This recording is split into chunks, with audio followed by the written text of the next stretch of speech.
नमस्कार। आप सभी का स्वागत है। कैसे हैं आप सब? उम्मीद करता हूं कि आप लोग बहुत अच्छे होंगे। देखिए, आज हमारे साथ हमारे बगल में जिस व्यक्तित्व को, जिस पर्सनालिटी को आप देख रहे हैं इस समय, वो रूरल टेक्नोलॉजी यानी ग्रामीण प्रौद्योगिकी के अध्ययन, अध्यापन और शोध कार्य में बहुत ही एक अपनी पहचान लिए हुए हैं। जी हाँ, मैं बात कर रहा हूँ हमारे बगल में जो बैठे हैं प्रोफेसर डॉक्टर अनुपम तिवारी जी के बारे में। अगर आप छत्तीसगढ़ से हैं और छत्तीसगढ़ के बाहर से भी हैं, क्योंकि हमारे रिवर्स ऑल ओवर इंडिया और वर्ल्ड के अनेक कंट्रीज से भी आते हैं जो हिंदी भाषा से प्रेम रखते हैं, तो प्रोफेसर अनुपम तिवारी जी के बारे में बात करें तो छत्तीसगढ़ राज्य में दक्षिण में आप देखेंगे कि एक बस्तर का क्षेत्र है। बस्तर विश्वविद्यालय वहाँ पे रहा है, जो अब हम शहीद महेंद्र कर्मा विश्वविद्यालय के नाम से जानते हैं।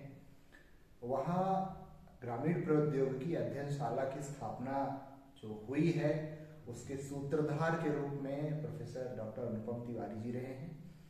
आज हम ये वीडियो रिकॉर्ड कर रहे हैं 9 जनवरी 2023 को, और वर्तमान में डॉक्टर तिवारी जो है वो यहाँ डॉक्टर सीवी रमन विश्वविद्यालय है बिलासपुर छत्तीसगढ़ में, वहाँ के ग्रामीण प्रौद्योगिकी के विभागाध्यक्ष हैं।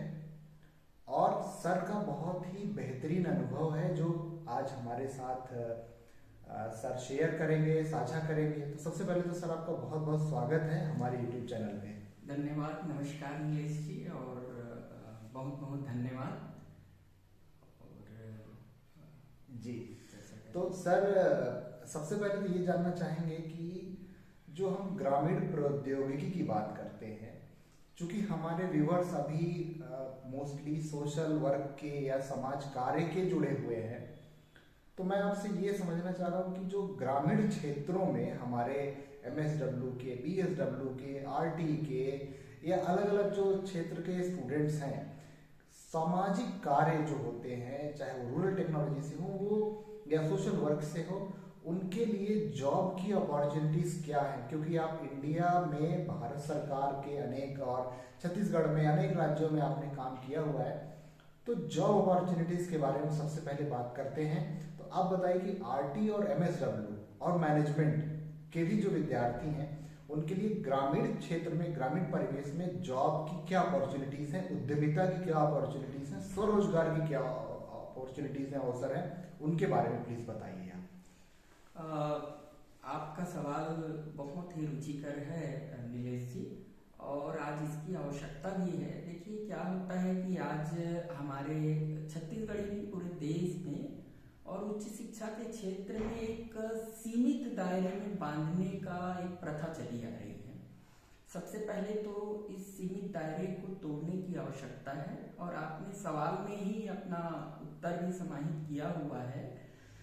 सबसे अच्छी बात आपने बोली कि चाहे वो रूरल टेक्नोलॉजी का छात्र हो, सोशल वर्क का छात्र हो, या प्रबंधन का छात्र हो, या अन्य कोई विषय का हो।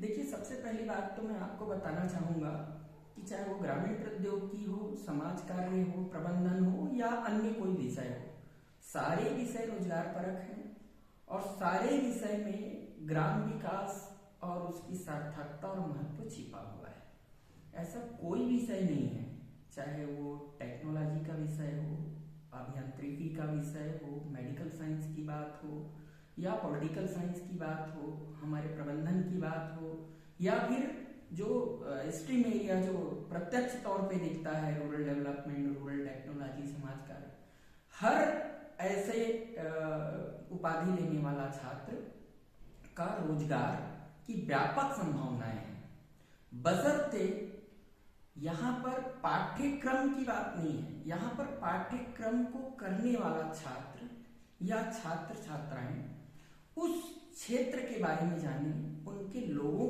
वहां पे रहने वाले लोगों को जाने, उनकी समस्याओं का सूक्ष्म आकलन करना जाने, और उसका अप्लाई करने के तरीकों को जाने कि जो वो पढ़ रहा है, जो अध्ययन कर रहा है, उसको फील्ड में वो इम्प्लीमेंट अपने व्यवहारिक नॉलेज के माध्यम से व्यवहारिक ज्ञान को कैसे प्रसार करे, इसको जानना आवश्यक है। और हम अध्ययन अध्यापन कराने के दौरान ही इन सारे चीज़ों का प्रैक्टिस या अभ्यास हम बच्चों को कराते हैं। उदाहरण के रूप में बताऊंगा कि हम ग्रामीण प्रौद्योगिकी विभाग संचालित करते हैं और मुझे इस फील्ड में 12 साल लगभग हो गए हैं। जैसा कि आपने बताया, बस्तर विश्वविद्यालय में भी रूरल टेक्नोलॉजी विभाग में रहा और गुरु घासीदास में भी मैं संस्थापक छात्र रहा। इसी विभाग से मैंने यूजी किया, पीजी किया, पीएचडी किया, फिर इसी विभाग की स्थापना बस्तर विश्वविद्यालय में किया, ग्रामीण प्रौद्योगिकी की, फिर सीवी रमन विश्वविद्यालय में किया और एकेडमिक फील्ड में लगभग मुझे 12 वर्ष हो गए और उससे पहले 5 वर्ष मैं पूरे डेवलपमेंट सेक्टर पर काम किया। छत्तीसगढ़ का ऐसा कोई क्षेत्र नहीं है जहां हमने फील्ड लेवल से के काम नहीं किया। और बहुत सारे क्षेत्र, रूरल टेक्नोलॉजी का जो दायरा है वो सीमित नहीं है। यहाँ पे हम रूरल प्लानिंग भी सीखते हैं, सिखाते हैं, ग्रामीण सहभागी सर्वेक्षण भी कराते हैं, सोशल मैपिंग भी कराते हैं, रिसोर्स मैपिंग भी कराते हैं, सोशल डेवलपमेंट एस्पेक्ट को भी कवर करते हैं, हर्बल की प्रोसेसिंग भी कराते हैं, वैल्यू एडिशन भी कराते हैं और ग्रामीण का प्रबंधन भी कराते हैं, नियोजन कराते हैं, निष्पादन कराते हैं, विभिन्न कार्यक्रमों के बारे में जानकारी देते हैं और मतलब समझ लीजिए कि हम क्लासरूम के अंदर की भी टीचिंग जितना करते हैं उससे कहीं ज्यादा हम प्रक्षिप्त कार्य को प्राथमिकता देते हैं। और उसका एकमात्र उद्देश्य है कि बच्चा जो है, जो यहाँ पर पढ़ने आया है, उसका प्रथम मकसद जो होता है किसी भी कोर्स को करने का, वो होता है रोजगार, चाहे वो सरकारी नौकरी के क्षेत्र में हो या फिर अपना स्वयं का स्वरोजगार स्थापित करने का हो या किसी निजी क्षेत्र में जाने का। मतलब उसकी इनकम अपने बढ़ाने के उद्देश्य से, नौकरी या स्वरोजगार के उद्देश्य से आता है। अब जो पूर्व पुरातन पद्धति से जो चली आ रही है उसमें क्या होता है कि क्लासरूम टीचिंग को कहीं 80%, कहीं 90%, कहीं 100% वेटेज देते हैं।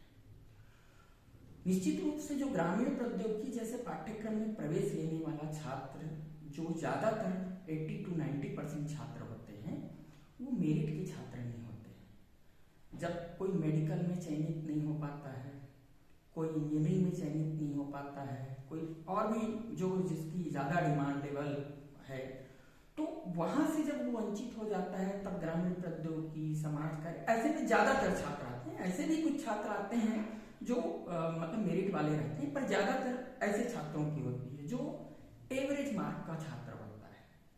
अब हमारे पास जो आ रहे हैं वो मेरिट वाले छात्र ज्यादातर नहीं है, तो उनके लेवल में ही एक सोच डेवलप हो जाती है। वो ज्यादातर क्लासरूम टीचिंग को पसंद नहीं करते। हमारी पूरी कोशिश होती है कि जो क्लासरूम टीचिंग का भी सिलेबस है उसको हम प्रक्षेत्र में ले जाकर व्यवहारिक ज्ञान कराएं।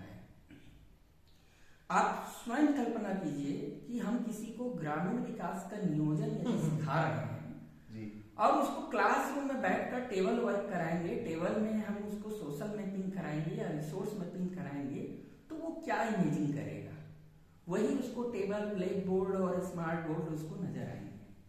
लेकिन यदि उसी बच्चे को हम एक दिन फील्ड में ले जाएं और एक राउंड उसको पूरे गांव का एग्जिट पॉइंट, एंट्री पॉइंट से ले जाके एग्जिट पॉइंट से 2 टीम बना के निकाल दें, उसके बाद हम बच्चों को 1 घंटा ब्रेक देके छोड़ दें, ड्राइंग शीट देके, बेटा आप बनाइए ग्रुप में, जितना चीजें आपने एक तरफ अंदर गए और एक तरफ से बाहर निकली उसका में, वो चंद मिनटों में आपको, चाहे वो सोशल मैपिंग हो, रिसोर्स मैपिंग हो, पूरे गांव के बारे में वो नक्शे में आपको एक ड्राइंग शीट में 4x3 के ड्राइंग शीट पे पूरा ड्राफ्ट आपको दे देंगे कि वहां की जनसंख्या कितनी है, कौन सा वहां रिसोर्स है सिंचाई का, कहाँ पर वहां कितने लोग रोजगार में हैं, कौन लोग नौकरी करने वाले हैं, वहां पोस्ट ऑफिस है कि नहीं, वहां हेल्थ इंफ्रास्ट्रक्चर है कि नहीं, वहां प्राथमिक शाला है कि माध्यमिक शाला है कि वहां महाविद्यालय है। ये सारी जानकारी चंद मिनटों में एक दिन के फील्ड वर्क में वो बता सकता है। आज शासकीय क्षेत्र के अलावा शासकीय क्षेत्र में कितनों को नौकरी मिलती है? ओवरऑल पॉपुलेशन के बढ़े तो 0.1% को भी साल में नौकरी नहीं मिल पाती है। और है भी नहीं। अब कहाँ है उनकी संभावनाएं? आज हमारे देश की पॉपुलेशन का 65% क्षेत्र जो है ग्रामीण जनसंख्या है। तो निश्चित रूप से भारत के संदर्भ में सबसे ज्यादा जो रोजगार है वो ग्रामीण क्षेत्र में है, सबसे ज्यादा जो स्वरोजगार है वो ग्रामीण क्षेत्र में है। चाहे आप बड़ी बड़ी कंपनियां ले लें, टाटा को ले लें, बिरला को ले लें, अंबानी को ले लें। अगर ऐसा रहता तो अंबानी केवल पेट्रोल बेचता, अंबानी केवल मोबाइल का मार्केट शहर में करता, लेकिन आज अंबानी की बात करें तो सबसे ज्यादा नेटवर्क यदि कहीं है तो ग्रामीण क्षेत्रों में टावर्स हैं उसके, ना कि शहरों क्षेत्र में। तो हर किसी को जरूरत है। आज अंबानी गांव का अनाज उगाने से लेके उसकी प्रोसेसिंग करके बड़े बड़े मॉल स्थापित कर रहे हैं, तो वहां से सप्लाई कहां से हो रही है? गांव से हो रही है। वो एक्सपोर्ट कर रहा है गांव की चीजों को। तो बड़ा मार्केट जो है हमारे भारत के संदर्भ में गांव है। तो सबसे ज्यादा रोजगार भी, स्वरोजगार भी ग्रामीण क्षेत्र में है। शासकीय नौकरी की यदि बात करें तो वो भी ग्रामीण बेल्ट में ही सबसे ज्यादा है। और निजी क्षेत्र की नौकरी की बात करें तो छोटे छोटे एनजीओ से लेके मल्टीनेशनल एनजीओ, मतलब मैं गांव गांव में आज समितियां हैं, एनजीओ हैं, राज्य स्तर के एनजीओ हैं, राष्ट्रीय स्तर के एनजीओ हैं, चाहे वो प्रधान की बात करें या स्थानीय लेवल की गैर सरकारी संगठनों की बात करें या इंटरनेशनल ऑर्गेनाइजेशन, चाहे यूनिसेफ की बात करें, आईफेड की बात करें, वर्ल्ड बैंक की बात करें, सारे लोगों को ऐसे स्किल पर्सन की जरूरत है जो फील्ड में जाकर काम करे, ना कि टेबल वर्क करें। और ऐसे डेवलपमेंट सेक्टर में काम करने के लिए ग्रास रूट में अध्ययन किए हुए बच्चे की आवश्यकता होती है। तो जैसा कि मैं तो चूंकि रूरल टेक्नोलॉजी का प्राध्यापक हूं और इस फील्ड में काम किया हूं, तो यहाँ की बातें बताया। ऐसे ही हर फील्ड में, समाज कार्य में भी वही छात्र या छात्रा ज्यादातर सफल होता है जहाँ के संस्थान जहाँ पढ़ रहा है वो फील्ड प्रैक्टिस कराता है। चाहे आप XISS रांची की बात करें, हैदराबाद की बात करें, NIRD की बात करें या इरमा से पास आउट रूरल मैनेजमेंट की छात्राओं की बात करें, ये सारे जहां पर इरमा को बड़ा एक इंस्टीट्यूट माना जाता है, सिम्बोसिस को माना जाता है, यहाँ के भी मैनेजमेंट के छात्रों को ज्यादातर फील्ड प्रैक्टिस कराई जाती है। तो मेरा मानना ये है कि जहाँ के लिए काम करना है, जहाँ का पॉपुलेशन हमारे देश में अधिक है, भारत के संदर्भ में स्वरोजगार और बाजार सबसे ज्यादा है, उस क्षेत्र में जब तक जाकर अध्ययन के दौरान प्रैक्टिस नहीं करेंगे, व्यवहारिक ज्ञान अर्जित नहीं करेंगे, तो वो कैसे रोजगार के क्षेत्र में सफल होंगे? अब दो चीजें हैं, या तो वो नौकरी करें या स्वरोजगार स्थापित करें, या स्वरोजगार स्थापित करने वाले प्रोफेशनल बने। ये तीन क्षेत्र हैं। मतलब या तो शासकीय नौकरी में कहीं क्लर्क बन गया, कहीं ऑफिसर बन गया, या तो वो बन गया, या फिर स्वयं का स्वरोजगार स्थापित करें, और या तो फिर स्वरोजगार स्थापित कराने वाला बने। वो कैसे बनेगा? जो भी चाहे एनजीओ है या इंटरनेशनल ऑर्गेनाइजेशन है, वहाँ डेवलपमेंट प्रोफेशनल के रूप में काम करे, मास्टर ट्रेनर बने। ये तीनों ही चीजों के लिए उसको गांव और ग्रामीण जो व्यवस्था है, वहां का जो मिलकर जो समुदाय है और जो लोगों से मिलकर बना समुदाय है, समाज है, वहां के रहने वाले लोगों और वहां के संसाधनों का करीब से उसको व्यवहारिक ज्ञान अर्जित करना पड़ेगा। तो फिर वो चाहे पॉलिटिकल साइंस का छात्र हो, प्रबंधन का छात्र हो, समाज कार्य का छात्र हो, या ग्रामीण प्रौद्योगिकी का हो, या किसी भी टेक्नोलॉजी या इंजीनियरिंग का छात्र हो, निश्चित रूप से सफल होगा। मैं इंजीनियरिंग की भी क्लास लेता हूँ, हमारे विश्वविद्यालय में इंजीनियरिंग संस्थान है, वहाँ का रूरल आउटरीच की क्लास लेता हूँ। और फर्स्ट ईयर में सिविल, मैकेनिकल सारे के बच्चे होते हैं। मैं वही बोलता हूँ कि आप क्या बनेंगे? इंजीनियर बनेंगे। कोई बोलता है मैं सिविल इंजीनियर बनूंगा, कोई बोलता है सरकारी नौकरी करूंगा, कोई मैकेनिकल इंजीनियरिंग इंडस्ट्री में जाऊंगा। मतलब क्या करोगे इंडस्ट्री में जाके, क्या करोगे? तो बोलते हैं सर अच्छी जॉब रहेगी, व्हाइट कलर जॉब रहेगी, पैसे कमाएंगे या आर्किटेक्चर बनेंगे। मैं बोला ठीक है, सरकारी नौकरी करेंगे और उसके बाद फिर क्या करेंगे, कहाँ पर आपको काम करना पड़ेगा? तब फिर वो पॉइंट में आते हैं। तो अगर कोई बहुत बड़ा इंजीनियर भी बन रहा है तो उसको बहुत बड़ा महानतम कार्य करने का अवसर भी ग्रामीण क्षेत्र में काम मिलेगा, ना कि वो 20 तल्ले का अगर फ्लैट बनाता है तो उसको उतना नाम नहीं मिलेगा। हमारे यहाँ अरब जैसी कंट्री नहीं है, या फिर जहाँ पर कौन सा टावर है ना, एफिल टावर या ऐसे बनाए तो पहचान, यहाँ तो ऐसा नहीं बन सकता। यहाँ तो आवश्यकता है बड़े बड़े डैम बनाने की। कैसे डैम? जो ज्यादा कम लागत में अच्छे डैम तैयार हो और बहुत सारे लोगों को सिंचाई की सुविधाएं हो। ऐसे इनोवेटिव मैकेनिकल इंजीनियर को आवश्यकता है कि इनोवेटिव यंत्र बनाए जिससे सिंचाई की सुविधा हो। खेती में जो लागत 1 लाख रुपए एकड़ आ रही है, वहां पर घटकर वो 20,000 रुपए एकड़ की हो जाए।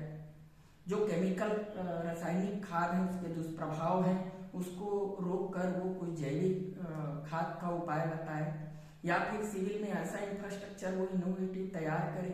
मतलब बताने का उदाहरण यहाँ पर तात्पर्य ये है कि केवल रूरल डेवलपमेंट या सोशल एस्पेक्ट के या प्रबंधन के छात्र ही नहीं, इंजीनियरिंग के छात्रों का भी भविष्य रोजगार के क्षेत्र में, ग्रामीण विकास के क्षेत्र में, ग्रामीण क्षेत्रों में ही सबसे ज्यादा है। और उसको हर कोई एक जो पढ़ाई करता है तो 2 चीज, नेम और फेम के लिए। और मैं युवाओं को आपके माध्यम से बताना चाहूंगा कि अगर भारत ही नहीं विश्व पटल पर भी यदि आपको नेम और फेम की यदि आवश्यकता है तो आपको रूरल एरिया में, फील्ड में बहुत सारे लोगों के लिए काम करना पड़ेगा, इनोवेटिव काम करना पड़ेगा, नवनपोषी कार्य करना पड़ेगा, जिससे आपको नेम और फेम दोनों मिलेगा। और जब आप नेम फेम में जाते हैं तो पैसा आपके पास वैसे ही आता है। तो ये बहुत सारे एस्पेक्ट हैं जिस पर आप काम करके बड़ा नाम कमा सकते हैं, और बहुत सारे लोगों के लिए, आप ऐसे लोगों के लिए काम कर सकते हैं जिनको वास्तव में उस चीज की जरूरत है। तो नेम फेम के अलावा एक मानसिक संतुष्टि भी जो मिलती है आपको, वो बड़ा चीज है। आप देखिए बड़े बड़े जो शहरों में, महानगरों में काम करने वाले अच्छे अच्छे इंजीनियर हैं, सॉफ्टवेयर इंजीनियर हैं, वो कितने प्रेशराइज रहते हैं और उनके मन में सुकून नहीं रहता है। क्यों? क्योंकि वो वही दिनचर्या में बन जाते हैं। लेकिन एक गांव में काम करने वाला, किसान से लेके एक छोटा नौकरी करने वाला भी है या छोटा इंजीनियर भी है, वो बड़ा खुश रहता है, क्योंकि उसको लगता है कि मैं जो अपने लिए कमा रहा हूँ उसके अलावा मैं कई लोगों के लिए एक अच्छा काम कर रहा हूँ, नेक कार्य कर रहा हूँ। तो ये मानसिक संतुष्टि भी एक बड़ी चीज होती है। तो निश्चित रूप से स्वरोजगार की संभावनाएं ग्रामीण क्षेत्र में काफी है, व्यापक हैं। बस उनको उस दिशा में काम करने की आवश्यकता है। और आगे आप और नहीं, आप बहुत सही सर बता रहे हैं, बहुत चीज़ें आपने जो है बताई हैं। और हमारे जो व्यूअर्स हैं, हमारे जो दर्शक हैं, हमारे यूट्यूब चैनल से जुड़े हैं, उनको बहुत कुछ सीखने को अभी मिलेगा, और आपने बहुत बढ़िया बताया। सर एक चीज़ और समझना चाहते हैं कि जो ग्रामीण भारत है 2023 का, हम जनवरी की बात 23 की बात कर रहे हैं, पहले और अब रोजगार, स्वरोजगार और उद्यमिता के जो अवसर हुआ करते थे और अब हो रहे हैं, उनमें क्या अंतर आया है? मेरा कहने का या जानने का ये जो उद्देश्य है वो ये है कि ग्रामीण प्रौद्योगिकी या सामाजिक क्षेत्र में, ग्रामीण क्षेत्रों में स्वयं सहायता समूह महिलाओं का हो या उद्यमिता के नए अवसर जो आप अपने विश्वविद्यालय में जो कुछ प्रयोग कर रहे हैं, किए हैं, जो सफल हुए हैं, किस तरह से कर सकते हैं, चाहे वो समाज कार्य, प्रबंधन, अर्थशास्त्र, समाजशास्त्र, इस तरह के आरटी के जो विद्यार्थी हैं उनके लिए किस तरह के अवसर होते हैं, उस पर थोड़ा सा आप हाईलाइट करें, थोड़ा चर्चा करें जी प्लीज। देखिए, जो आपने पहले और अभी की बात बोली उसमें मैं थोड़ा सा बताना चाहूँगा कि ऐसा नहीं है कि ग्राम विकास की योजनाएं या ग्राम विकास के कार्य आज से चले आ रहे हैं। ये तो आज़ादी के पहले से हमारे यहाँ चलते आ रहे हैं। राजा राम मोहन राय जी का नाम सुना होगा, उन्होंने भी सती प्रथा को हटाने के बहुत सारे काम किए। विनोबा भावे जी हुए, उन्होंने काम किया। वो भी एक प्रकार का ग्राम विकास था, लोगों को शिक्षित करना, कुरीतियों को मिटाना। और मैं थोड़ी पहले की बात करूं या उसी समय की बात करूं तो अंग्रेजों के समय में भी ग्राम विकास होते थे। अब मैं थोड़ा कंपेयर करूंगा आज़ादी के पहले और आज़ादी के बाद, फिर उसके बाद वर्तमान पे आऊंगा। आज़ादी के पहले भी क्या ग्राम विकास नहीं होते थे? होते थे। आज जितने बड़े बड़े डैम हैं वो आज़ादी के पहले के निर्माण बड़े बड़े इंफ्रास्ट्रक्चर भी आज़ादी के पहले बने हैं। अच्छे अच्छे स्कूल भी जो है वो आज़ादी के पहले के थे। आज़ादी के पहले ही हमारे यहाँ रेल लाइन आई। हाँ, आज़ादी के पहले और बाद में एक चीज़ का अंतर है कि ग्राम विकास की आवश्यकता तो सत्ता की मजबूरी और जरूरी दोनों चीज़ें हैं। जरूरी भी है उनके लिए और मजबूरी भी है। जो भी सत्ता का केंद्र में रहेगा उसको विकास कराने पड़ेंगे, क्योंकि यहाँ पर मौजूद चाहे वो मानवीय संसाधन हो या प्राकृतिक संसाधन हो, दोनों के दोहन के लिए अंग्रेजों ने आज़ादी के पहले डेवलपमेंट किया। क्योंकि यहाँ के प्राकृतिक संसाधनों का वो जो एक्सपोर्ट करते थे उसके लिए ट्रांसपोर्ट सुविधा होना जरूरी था, जिसलिए उन्होंने रेल लाइन बनाया। यहाँ की जमीनों में उपज लाना था, इसलिए उन्होंने सिंचाई व्यवस्था को सुदृढ़ किया।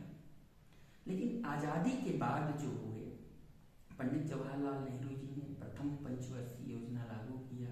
12वीं पंचवर्षीय योजना तक बहुत सारी अनेक रोजगार परक योजनाएं हैं लोकहित के। फिर नीति आयोग बन गया। अब भी प्रधानमंत्री जी के नेतृत्व में बहुत सारे काम हो रहे हैं। हर राज्य सरकार की भी अपनी योजनाएं हैं, केंद्र सरकार की है, और संयुक्त राष्ट्र संघ की स्वायत्त शासित संस्थाएं हैं, चाहे वो यूनिसेफ हो, वर्ल्ड बैंक हो, आपका एफआड हो, ये यूएनडीपी हो, सारे लोग डेवलपमेंट का काम कर रहे हैं और बहुत सारी योजनाएं ला रहे हैं। ये सारा डेवलपमेंट के लिए ही तो है।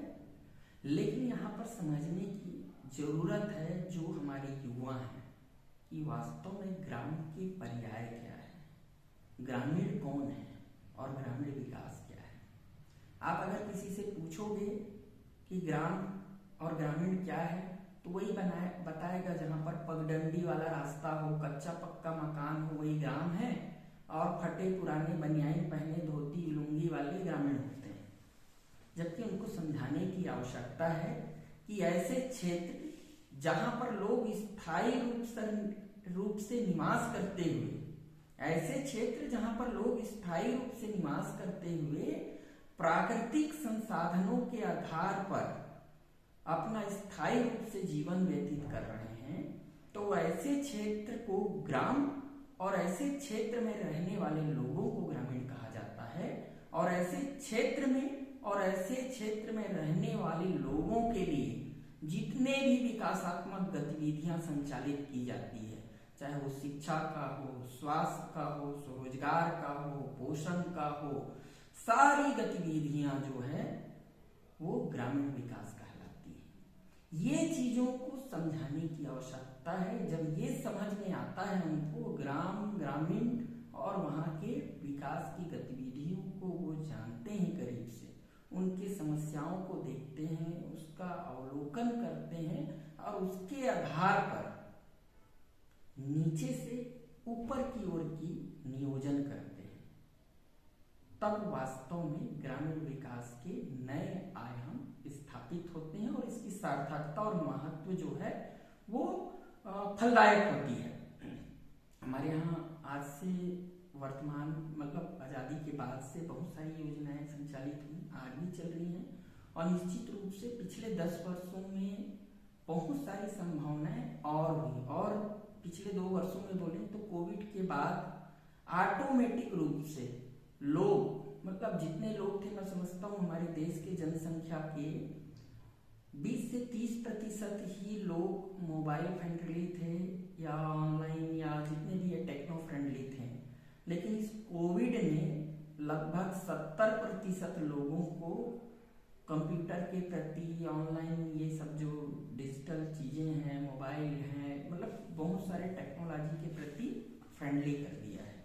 ये बड़ा मतलब सकारात्मक चीज़ें आई कोविड के बाद। कोविड में बहुत सारे नुकसान भी हुए, लेकिन सकारात्मक पहलू ये एक आई, लोगों का प्राकृतिक चीज़ों के प्रति रुझान पैदा हुआ।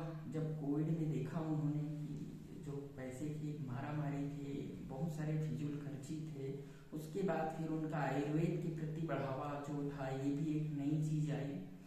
तो आप बोलेंगे कि वर्तमान समय में काफ़ी व्यापक संभावना है। और सबसे बड़ी चीज़ है आज जो हमारे देश में मोबाइल के माध्यम से जो मोबाइल लोकप्रिय हुआ, गांव गांव के लोगों के पास आज एंड्रॉयड मोबाइल है। गांव का किसान भी, क्या किसान, क्या महिलाएं, मतलब आज आप 70 साल के ग्रामीण किसान को या 65-70 साल की महिलाओं को, हमारी माताओं को, बहनों को आप बड़े अच्छे से व्हाट्सएप संचालित करते देख सकते हैं, फेसबुक संचालित करते देख सकते हैं। तो ये डेवलपमेंट ही है। लेकिन आज आवश्यकता इस बात की है कि हमारा एक इसके ड्रॉबैक भी है। लोगों ने समाचार पत्र पढ़ना बंद कर दिया, व्हाट्सएप के समाचार बोलते हैं ना कि व्हाट्सएप यूनिवर्सिटी बनी। देखिए यहाँ पे जो वो टेक्नो फ्रेंड बने हैं उसको इनकैश कराने की जरूरत है, और ये काम आज का युवा कर सकता है। अगर वो व्हाट्सएप चलाने जानता है या जानती है ना, हमारी जो माताएं हैं, बहनें हैं, है ना, पुरुष तो कर ही लेते हैं जो पढ़े लिखे लोग हैं। मैं उनकी बात कर रहा हूँ जो रूरल एरियाज में है, जो आपने वुमेन एसएचजीज की बात, क्यों ना उनके डेवलपमेंट में वो चीजें करी जाए। देखिए आज हर गांव में हर योजना संचालित है, लेकिन आप भी ये मानते हैं कि हर गांव के हर व्यक्ति को जाकर ट्रेनिंग देना संभव नहीं है।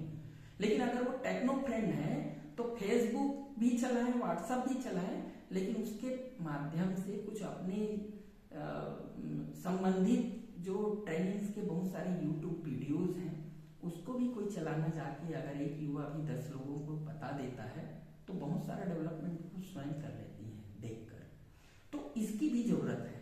अब हमारे जो कार्य की बात आपने बोला कि हम लोग क्या कर रहे हैं, तो पहले ही बताया कि अध्ययन अध्यापन तो हमारा काम ही है, और प्रमुख रूप से मूल काम हमारा वही है। हम अकादमिक संस्थान हैं और हमारा कार्य व्यवसाय करना नहीं है, हमारा मुख्य रूप से काम व्यवसाय पैदा करना है। तो बहुत सारे लोग बोलते हैं हम लोग बहुत सारा प्रोसेसिंग यूनिट भी करते हैं, जैसे हल्दी का प्रोसेसिंग करना, उसकी पैकेजिंग से लेके मार्केटिंग का काम। बहुत अच्छा पीयर से 10 टाइम अच्छी क्वालिटी का हम लोग हैंडमेड सोप भी बनवाते हैं, हैंड वाश बनता है हमारे यहाँ, महुआ के लड्डू हो गए, आपकी कोदो कुटकी जो यहाँ का मिलेट्स हैं छत्तीसगढ़ का, तो उसके क्या कहते हैं बहुत अच्छी प्रोसेसिंग करके कुकीज भी हमारे यहाँ तैयार कर रहे हैं। तो लोग सोचते हैं कि ये तो अकादमिक संस्थान है कि वो इसको कर रहे हैं। तो मैंने आपको शुरू में बताया कि हम अकादमिक संस्थान है और हमारा मूल उद्देश्य पढ़ना पढ़ाना है और व्यवसायी तैयार करना है, युवा व्यवसायी या महिलाओं को व्यवसायी बनाना है, ना कि व्यवसाय करना है। और हम चूंकि इसलिए ये काम को करते हैं एक डेमोन्स्ट्रेशन के रूप में, ताकि हमारे यहाँ जो बच्चा है वो पढ़ते पढ़ते ये चीजों को बनते देखेगा तो उसके में अलग रुचि पैदा होगी, और वो सारी चीज रॉ मटेरियल क्या लगता है, कैसा मेथड है, तो वो थ्योरी के बजाय हमेशा जो व्यवहारिक ज्ञान है वो ज्यादा सफल होता है। तो हम उनको प्रैक्टिकल कराते हैं, करते करते वो बनाते हैं, उसको मार्केट भी करते हैं। तो बनाने से लेके रॉ मटेरियल से लेके मार्केटिंग तक का उनको ज्ञान मिल जाता है। फिर वो जाके अपनी कंपनियां बना लें, खुद के लिए बना लें, कहीं दूसरे कंपनी में नौकरी कर लें। केवल यही चीजें नहीं, हम 5 एकड़ से अधिक क्षेत्र में लगभग 200 से भी ज्यादा वैरायटी के वनौषधि पौधों का रोपण कराएं। और ये यूनिट इसलिए स्थापित किए हैं कि किसानों को जब आप बताओ कि 1 एकड़ में आप एलोवेरा लगा लो, 1 एकड़ में स्टीविया लगा लो, वो किसान नुकसान में चले जाएगा। क्योंकि मैं आपको बता रहा हूँ, छत्तीसगढ़ ही नहीं पूरे भारत के संदर्भ में बता रहा हूँ, जब तक कि किसान अपने जो खेती कर रहा है, चाहे कोई भी खेती करे, धान का करे, टमाटर का करे, सब्जी करे, वनौषधि पौधों का करे, जब तक उसका वैल्यूएडिशन नहीं करेगा, जब तक उसका प्रसंस्करण नहीं करेगा, तब तक वो खेती में लाभ अर्जित नहीं कर सकता। कब तक एमएसपी की डिमांड करेंगे? मिनिमम सपोर्ट प्राइस एक हद तक ही दिया जा सकता है। आज सब धान लगाते हैं इसलिए कि 2500 रुपये मिल रहा है मिनिमम सपोर्ट। कब तक सरकार देगी एमएसपी? आज आवश्यकता ये, चाहे वो धान लगाए कि एलोवेरा लगाए, कुछ भी लगाए, उसका प्रोसेसिंग करना जरूरी है। यदि धान लगा रहा है तो उसको पोहा बनाने की प्रक्रिया आना चाहिए, मुर्रा बनाने की तकनीक आना चाहिए, ताकि जो धान उगाएगा 25 रुपए किलो धान की कीमत है, चावल बना लेगा तो ज्यादा से ज्यादा 30 रुपये किलो मिलेगा। लेकिन यदि वही पोहा बना लेता है तो 50 रुपये किलो में बिकता है।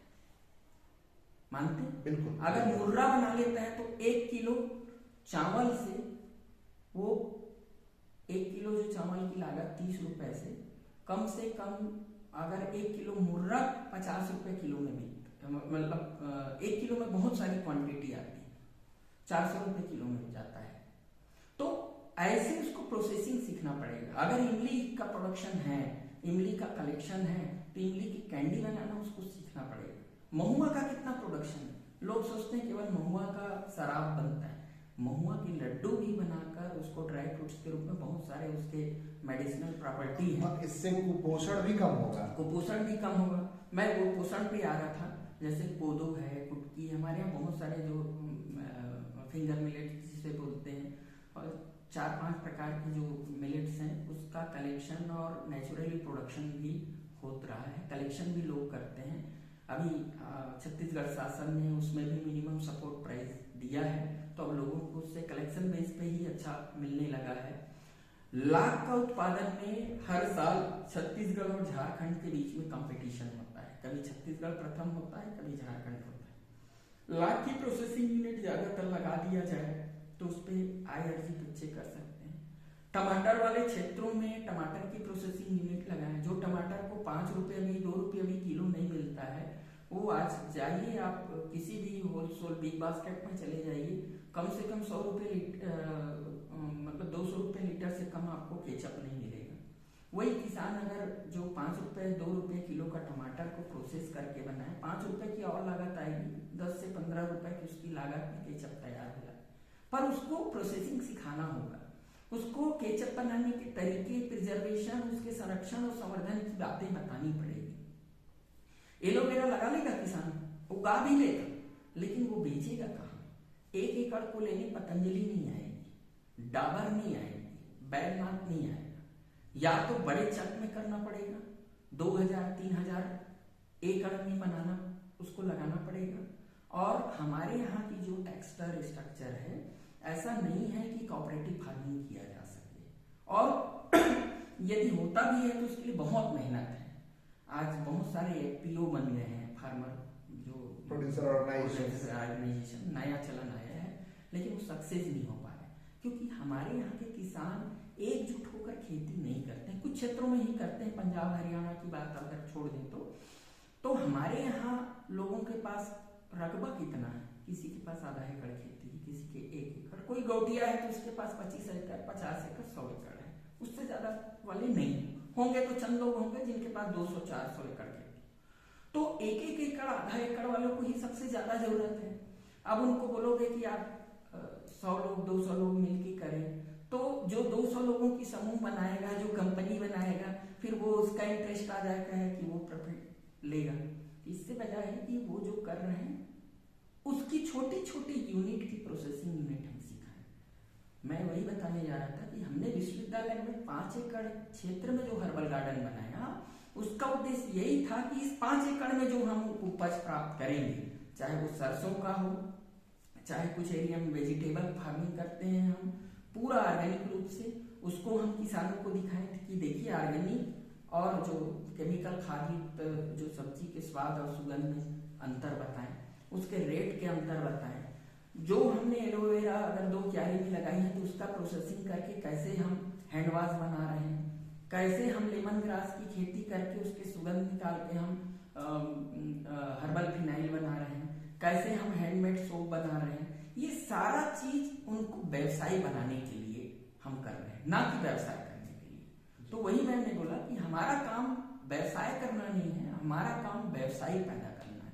तो चाहे वो किसान हो, चाहे वो छात्र छात्राएं हों, जब तक कि वो जो चीज करेंगे उसकी प्रोसेसिंग नहीं सीखेंगे, वो सफल नहीं हो सकते। तो किसानों को जरूरी इस बात का है कि वो पारंपरिक विधि के साथ साथ आधुनिक विधि को भी अपनाएं, और आधुनिक तरीके से पारंपरिक जो विधि है दोनों के सामंजस्य से खेती करें, उत्पादन लें और उसका वैल्यू एडिशन करें, प्रोसेसिंग करें और उन तकनीकों को सीखें।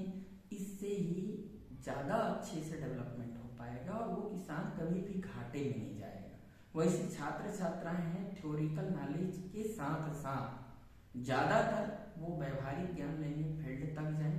सभी हम शिक्षकगणों का भी दायित्व है कि उनको सैद्धांतिक ज्ञान के साथ साथ, प्रायोगिक ज्ञान के साथ साथ व्यवहारिक ज्ञान जहाँ उनका स्कोप एरिया है ग्रामीण क्षेत्र, वहाँ ले जाकर हम उनको ज्ञान अर्जित कराएं तो निश्चित रूप से सफलता प्राप्त करेंगे। और एक मैं बात बताना चाहूँगा आपके माध्यम से कि हमारे यहाँ पर जो किसान हैं वो उसको जो भी, चाहे वो मास्टर ट्रेनर हो या शासकीय योजनाएं, उनको सबसे बड़ी बात तो ये है कि हमारे यहाँ के किसान को एकड़ की प्लानिंग ना बताएं कभी भी। सबसे पहले उनको डिसमिल की प्लानिंग बताएं। यदि उसके पास 2 एकड़ 3 एकड़ का क्षेत्र है तो पहले ये बोलेंगे, हर किसान के पास गांव में एक बाड़ी होता है, पहले आप एक बाड़ी में किचन गार्डन के रूप में एक पलिया में अगर सब्जी खेती करना चाहते हैं तो एक पलिया में मिर्ची लगाएं, एक में गोभी लगाएं, एक में टमाटर लगाएं। यदि वनौषधि की खेती करना चाहते हैं तो एक पलिया में अश्वगंधा लगाएं, एलोवेरा लगाएं, जो भी आप करना चाहते छोटे छोटे क्यारी में लगाएं, ताकि आप उसका एक बार फसल का पूरा एक फसल चक्र का आप उसका ऑब्जर्वेशन कर लें कि क्या लगाने में कितनी मात्रा में आपको आ रहा है, उसका आकलन करना सिखा दें। उस दौरान वो जो भी 6 महीने की फसल है, 8 महीने की, या कोई 1 वर्ष का है, या कोई बहुवर्षीय फसल है, तो उसमें वो पूरा आकलन वो 1 साल में, 1 सेशन में पूरा कंप्लीट कर लेगा। उसको एक एनालिसिस हो जाएगा कि एक पलिया का एरिया उसको काउंट करके बता दीजिए कि मुझे 1 एकड़ में लगाऊंगा तो कितना फायदा होगा, कितना नुकसान होगा, कितना खाद लगेगा, कितना पानी लगेगा, कितना श्रम लगेगा। और उसके बाद फिर वो बड़े क्षेत्र में करें, प्रोसेसिंग को जानते हुए उसी दौरान प्रोसेसिंग सीख लें, तो बहुत अच्छे से उनको नॉलेज के साथ मार्केटिंग से लेकर सारा कुछ आ जाएगा। और आज बहुत हद तक के ऐसे किसान हैं जो अब आधा एकड़ 1 डिसमिल से चालू कर आज 8 एकड़ 10 एकड़ में ड्रैगन फ्रूट की खेती कर रहे हैं। 10 से 15 एकड़ 15 एकड़ 25 एकड़ क्षेत्र में और लोगों को खेत को लीज में लेकर वो बहुत सारे मतलब चाहे वनौषधि पौधों की खेती हो कि केले की खेती, ये सब आज आपको, पहले छत्तीसगढ़ में केला नहीं मिलता था, महाराष्ट्र से आता था, भूसावल से आते थे। आज छत्तीसगढ़ के भी फार्म से लाखों टन केले यहाँ मिलने लगे हैं। आप काजू की खेती होने लगी क्योंकि उसकी प्रोसेसिंग जान गए, और लोगों को जहाँ पर फायदे मिलने लगेंगे तो फिर 1 से 2 और 2 से 20, 20 से 200 करने में समय नहीं लगता है। और निश्चित रूप से आने वाले समय में, भविष्य में, जब ये धीरे धीरे नॉलेज, मतलब अब क्या है, जो नॉलेज है वो लैब टू लैंड और लैंड टू फिर लैब वाला हो गया है, तो हमको प्रयोगशाला से खेतों तक जाना होगा। और इससे छात्र छात्राओं का डेवलपमेंट तो है ही है, चाहे उनके रोजगार की बात हो या स्वरोजगार की बात, और किसानों के भी रोजगार और स्वरोजगार को बहुत फायदा मिलेगा। और हम लोग ये प्रैक्टिस जो मतलब बिल्कुल जमीन से जुड़कर काम कर रहे हैं, और एक मानसिक संतुष्टि भी हम लोगों को मिलती है, छात्र छात्राओं को बड़ा अच्छा लगता है। और एक चीज और आपको बताना चाहूँगा कि आफ्टर कोविड के पहले तो बच्चे ज़्यादातर रुचि कर आ भी जाते थे। आज चाहे वो शासकीय महाविद्यालय हों, शासकीय विश्वविद्यालय हों या निजी विश्वविद्यालय की बात मैं करूँ, या निजी कॉलेज, हर जगह छात्र छात्राओं को क्लासरूम तक लाना एक बड़ी चुनौती है। क्योंकि कोविड में जो ऑनलाइन क्लासेस और ये हुई, वो एक हैबिट बन गया कि लोग छात्र छात्रा चाहते हैं कि हमारी क्लासेस ऑनलाइन हो। अब उससे फिर से ऑफलाइन में लाने के लिए आपको इस तरह की प्रैक्टिसेस करनी पड़ेंगे। हमने शुरुआत किया है, और अगर इस तरह से प्रैक्टिस नहीं होगा तो कोई आपका भाषण सुनने, आपका लेक्चर सुनने, चाहे आप कितना भी अच्छा करें, आपका 5 घंटे 6 घंटे का लेक्चर सुनने वो क्लासरूम टीचिंग के लिए नहीं आने वाला। आपको क्लासरूम टीचिंग के साथ साथ प्रक्षेत्र कार्य कराकर ही आप रुचिकर पाठ्यक्रम को अध्यापन आप करा सकते हैं। ये बड़ी चीजें कोविड के बाद का मैं आपको बता रहा हूँ अपना ऑब्जर्वेशन। और निश्चित रूप से जब छात्रों को फील्ड वर्क मिलता है तो बड़े रुचि के साथ उस असाइनमेंट को पूरा करते हैं। हमने करके देखा, उनको थ्योरेटिकल क्वेश्चन दिए, असाइनमेंट को करके लाए, तो बहुत सारे ला नहीं पाते थे या कर नहीं पाते। ऐसा नहीं कि वो नहीं जानते हैं, लेकिन उनको लगता था कि गूगल में तो है, इसको पढ़ लिया, क्यों हाथ से लिखें। लेकिन आप उसको प्रैक्टिस बोल दोगे कि गांव में जाके इस गांव के, इस पंचायत का हमको सामाजिक मानचित्रण चाहिए, या इस गांव का हमको संसाधन मानचित्र चाहिए, किसी भी गूगल में आप देखेंगे तो रिसोर्स मैपिंग गांव का नहीं मिलेगा। उसको शॉर्टकट को कितना ढूंढेगा तो नहीं मिलेगा। मतलब उसको बहुत ज्यादा शॉर्टकट होगा तो उसको पंचायत से संपर्क करना ही पड़ेगा और वहां का मानचित्र लेना पड़ेगा और फिर उसको देख के अपने ड्राइंग शीट में बनाना पड़ेगा। और इतना भी गांव में करता है तो कम से कम एक बार तो गांव का भ्रमण कर लिया, गांव को जान लिया, गांव के बारे में पूछ लिया और अपना मानचित्र बना के ले आया, चाहे वो सोशल मैपिंग हो या रिसोर्स मैपिंग हो। तो इतनी प्रैक्टिस है वो स्वयं से करेगा। और आप थ्योरिकल असाइनमेंट देते हैं, गूगल से ढूंढेगा, क्वेश्चन का आंसर निकालेगा, बोलेगा सर आजकल तो टाइप चलता है, प्रिंट करता है, प्रिंट आउट लेके भी दे देगा, वो लिखेगा भी नहीं। तो ये मैं जो करीब से हमने देखा और इसका एक सॉल्यूशन निकाला तो उनके लिए भी अच्छा है, हमारे लिए भी अच्छा है, और जो कम्युनिटी है, समुदाय है जिनके लिए हम काम करें उनके लिए तो बहुत ही अच्छा है। तो इस तरह से प्रैक्टिसेस हैं जो मैंने आपको बताया और निश्चित रूप से हम इस दिशा में अच्छा करने की कोशिश कर रहे हैं। देखिए कहाँ तक हम सफल हो पाते हैं। बहुत बहुत धन्यवाद सर, आपसे बात करके, आपसे जो बातें हुई, आपने जिन पहलुओं पर लोगों का ध्यानाकर्षण किया है, जिन मुद्दों पर चर्चा की है, किस तरह से हमारे ग्रामीण भारत के जो किसान भाई बहन हैं, किस तरह से वो अपनी आय में, अपने रोजगार में, अपने जो कृषि उत्पाद हैं उनमें किस तरह से वो मूल्य संवर्धन कर सकते हैं, वैल्यू एडिशन कर सकते हैं, प्रोसेसिंग यानी प्रसंस्करण कर सकते हैं। उन तमाम पहलुओं पर आपने बहुत कम समय में बहुत सारी जानकारी हमें दी। इसके लिए हम बहुत आपके आभारी रहेंगे, आजीवन आभारी रहेंगे, हमारा चैनल आभारी रहेगा। तो और दूसरी चीज, जो किसान भाई बहन पूरे भारत, संपूर्ण भारतवर्ष से, पूरे देश से, अगर आप प्रोफेसर अनुपम तिवारी साहब से जो संपर्क करना चाहते हैं, किसी भी विषय पे आप मार्गदर्शन करना चाहते हैं, लेना चाहते हैं उनसे गाइडेंस, तो आप जो है उनसे कांटेक्ट कर सकते हैं। आपके स्क्रीन पे ये नंबर इस समय दिखाई देगा, आप उनसे जो है कांटेक्ट कर सकते हैं, संपर्क स्थापित कर सकते हैं। सर आपसे रिक्वेस्ट रहेगी कि आप थोड़ा इनको गाइड करिएगा। बिल्कुल बिल्कुल सर, तो बहुत अच्छा नेक कार्य है और आपके माध्यम से लोग से जुड़ने का मौका मिलेगा और हम लोगों को बड़ा आनंददायक ये कार्य लगता ही है। और मैं ही नहीं, हमारे साथ जुड़े जितने छात्र छात्राएं हैं, हमारा पूरा विश्वविद्यालय परिवार है। और बोलना चाहिए कि अन्य विश्वविद्यालय के भी जैसे आपके जैसे साथी हैं जो इस क्षेत्र में बहुत सारा काम कर रहे हैं, आप लोग भी बस्तर क्षेत्र में अच्छा काम कर रहे हैं। ऐसे बहुत सारे साथियों का साथ अगर मिल जाए तो गांव के लोगों से भी हम लोग ज्ञान प्राप्त करेंगे और अपना जो ज्ञान का भी प्रसार गांव तक करेंगे। ये बहुत अच्छे अपने सभी लोगों को जोड़कर एक अवसर पैदा किया है जिसका लाभ गांव वालों को भी मिलेगा, छात्र छात्राओं को मिलेगा और हम सभी को मिलेगा। हम लोगों को भी ज्ञान की आवश्यकता है, क्योंकि देखिए मैं ग्रामीण प्रौद्योगिकी की बात कर रहा था या प्रौद्योगिकी की बात कर रहा था। दो चीजें हैं, एक तकनीक है और एक प्रौद्योगिकी है।